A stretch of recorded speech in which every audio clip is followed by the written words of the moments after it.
Muchísimas gracias. Lo presento junto con mi compañera Paula Ballesteros Arias.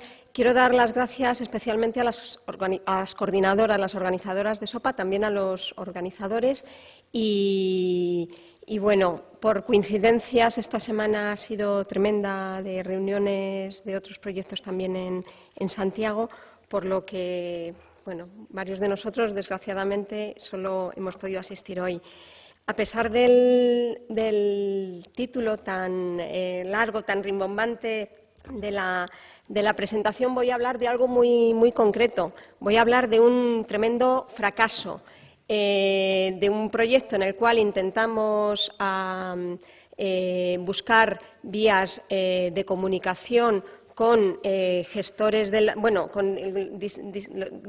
los que diseñan políticas patrimoniales y cómo esos cauces de comunicación no los hemos encontrado. Entonces, las preguntas que quiero lanzar aquí es sobre una revisión crítica de las técnicas participativas, cómo la amplia el panorama tan innovador, tan activo, vibrante que está habiendo de propuestas participativas en relación con el patrimonio está en un nivel, cómo las políticas patrimoniales están en otro. Entonces, la pregunta, tanto de investigación como a nivel práctico, es cómo trascender estas barreras.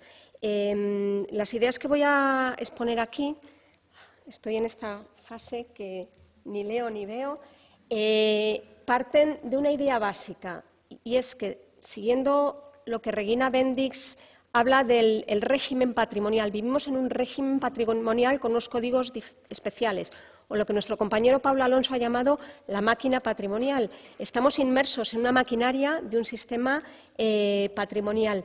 Esa propia maquinaria del sistema está creando unas fracturas sociales, unos desencuentros muy ostensibles, independientemente de que hablemos de patrimonio arqueológico, de parques naturales o de qué tipo patrimonial estemos hablando. Entonces, todas estas fracturas dentro del discurso patrimonial autorizado que menciona Smith se invisibilizan. Parece que dentro de ese discurso no interesa que las fracturas y el conflicto como fuerza creativa de acción se ponga de relieve. Pero, sin embargo, sí que hay cada vez más estudios que ponen de manifiesto que las técnicas participativas usadas desde las instituciones, uno de los resultados está vinculado a este proyecto, muchas veces se utilizan como un agente cosmético, como una... Avísame para pasar. Entonces, lo que también propongo aquí, y no solo yo, todos los compañeros y mucha de la gente que está trabajando en estos proyectos, es que se pase de criticar esa situación a precisamente exigir a nuestros representantes de las políticas públicas relativas a patrimonio que eso no sea así, que no se utilicen las técnicas participativas con efecto cosmético y que se produzca, que todo esto que estamos viendo en el SOPA, en todo esto, llegue y trascienda a los niveles de gestión política. Para mí, tanto la investigación como la acción directa, las preguntas de investigación tienen que ir no a criticar esas fracturas, sino a entenderlas, a superarlas y a corregirlas y a producir cuestiones activas. Como digo, voy a presentar aquí dos partes. Una, un proyecto muy concretito, y otra, el fracaso de un intento de hacer unos informes políticos diferentes de las conclusiones de este proyecto.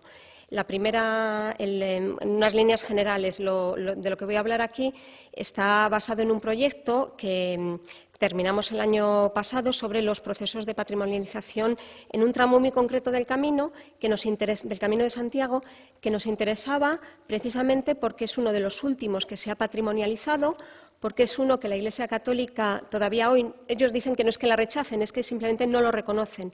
Es un camino no reconocido porque no llega a Santiago, sino que sale de Santiago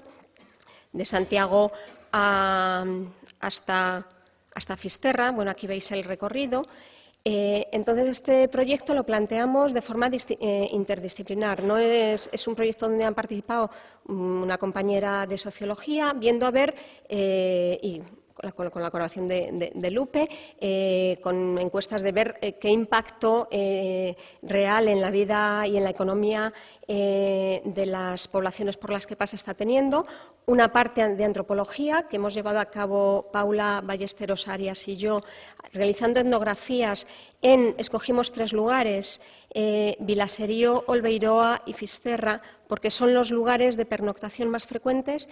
Nos interesaba ver en pequeñas aldeas para ver cómo se había transformado la vida diaria. ¿Qué significa?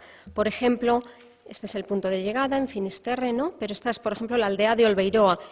¿Qué significa vivir en una aldea donde viven 50 personas y diariamente entre 50 y 70 peregrinos van allí a pernoctar?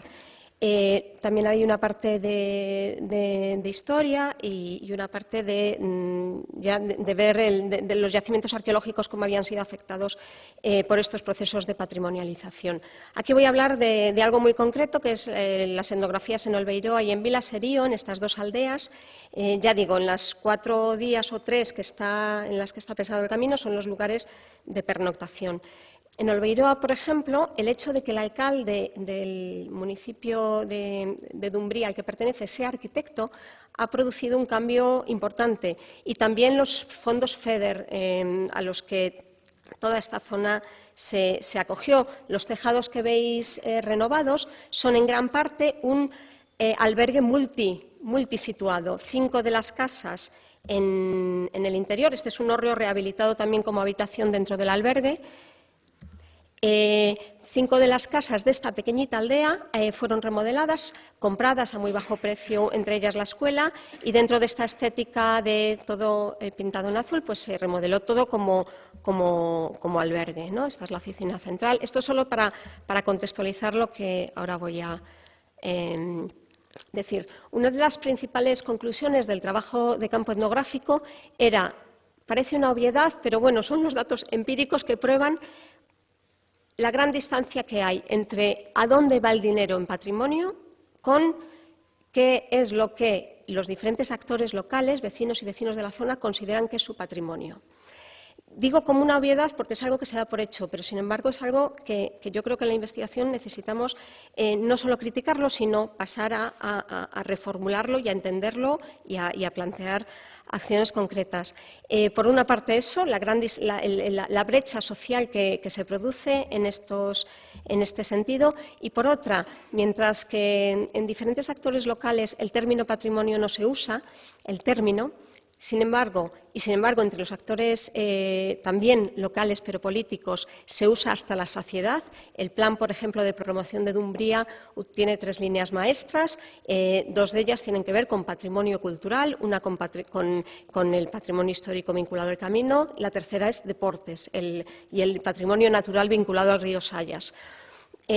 Por lo tanto, una saciedad del término patrimonio en políticas públicas, una ausencia de ese término en comunidades locales, pero, sin embargo, lo que es el concepto, que es lo más valioso que le gustaría que permaneciera, que se conservara, mientras que en los actores institucionales hay un concepto súper restringido, son los hórreos, los monumentos, las iglesias y lo que es el camino en sí, que luego ya veremos también cómo afecta.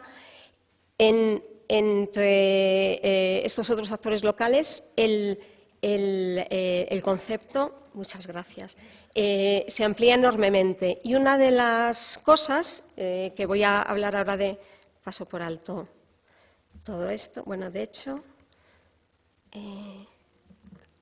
¿cómo doy a la parte para finalizar esta y abrir el Power? Vale, gracias.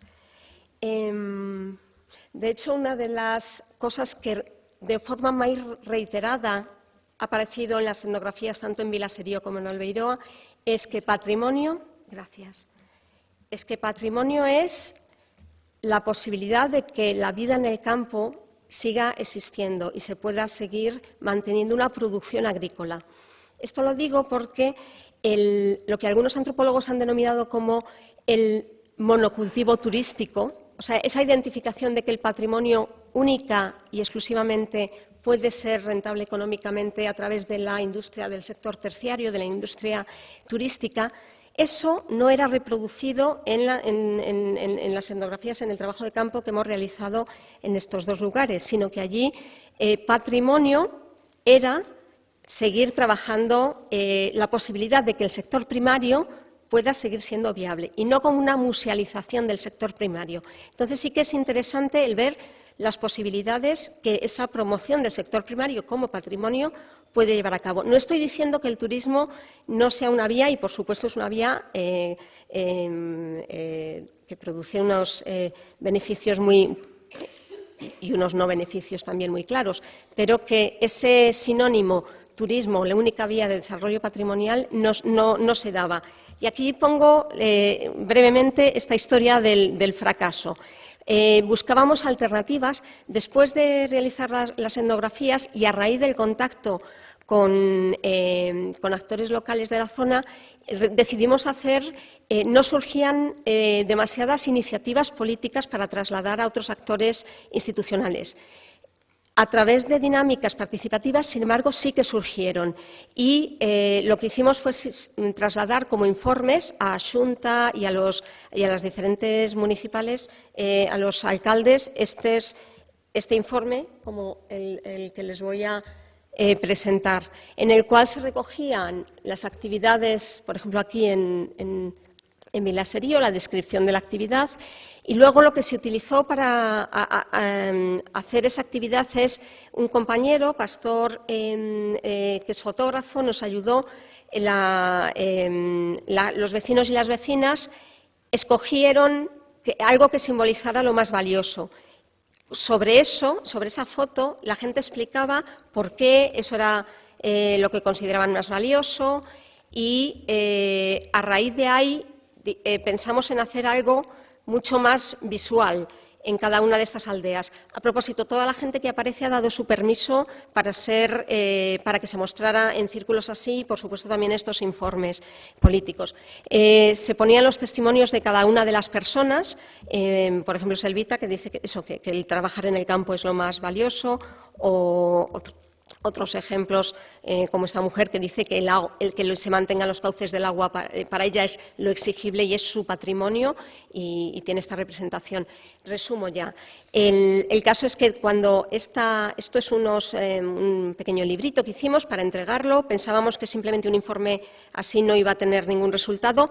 Esto no ha tenido tampoco ningún resultado, y eso que hemos tenido reuniones en las diferentes alcaldías y la Xunta con las propuestas directamente de los vecinos y las vecinas muy claramente y muy concisas. Voy al final de este pequeño folleto, con las propuestas diciendo exactamente qué es lo que querían. Y ya termino volviendo a la pregunta a la idea con la que iniciaba. El hincapié que ponemos en esas relaciones con actores sociales que participen, y yo creo que la lucha ahora mismo está también en ver qué vías de comunicación y cómo exigir a nuestros gestores políticos patrimoniales que no es el tipo de patrimonio que queremos y qué vías tenemos para poder dar ese cambio. Gracias. Jan.